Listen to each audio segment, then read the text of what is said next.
দু একটি বাদে সব নদ নদীর পানি বিপদসীমার নিচে থাকায় দেশের বন্যা পরিস্থিতির উন্নতি হয়েছে। তবে বিভিন্ন জেলায় এখনও পানিবন্দী কয়েক লাখ মানুষ।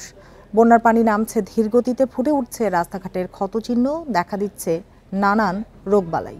এখন জন্ম সনদ দিয়ে খোলো বিকাশ স্টুডেন্ট অ্যাকাউন্ট। নিজের বিকাশ নিজে কর। মৌলভীবাজারের কুলাউড়া, জুড়ি ও বড়লেখায় এখনও বিভিন্ন গ্রামীণ সড়ক তলিয়ে আছে।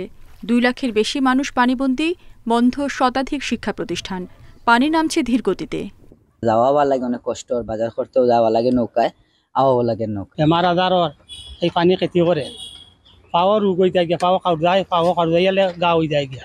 সুনামগঞ্জের সুরমাসহ সব নদীর পানি এখন বিপদসীমার নিচে। তবে হাওড়পাড়ে জনবসতিতে ভোগান্তি রয়ে গেছে। সিলেটেও বন্যার পানি নামছে ধীরগতিতে। আমার 2টা গরু মরছেও, এরপরে ধান চাউলও নষ্ট হয়েছে। আমরা খুব বেশ অবস্থাতে আছি। কুড়িগ্রামে ধরলা, দুধকুমার ও ব্রহ্মপুত্রের পানি বিপদসীমার নিচে নামলেও চর ও নিচু এলাকায় এখনও অনেকেই পানিবন্দী। উঁচু স্থানে আশ্রয় নেওয়া বহু মানুষ ঘরে ফিরতে পারেনি।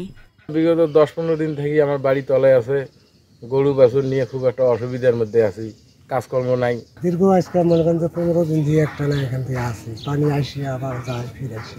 সিরাজগঞ্জের 5 উপজেলার 34 ইউনিয়ন এখনও বন্যা কবলিত। পানি নামতে থাকায় অনেকে ঘরে ফিরছেন। জামালপুরে পানি নামার পর রাস্তাঘাটে দেখা যাচ্ছে বন্যার ক্ষতচিহ্ন।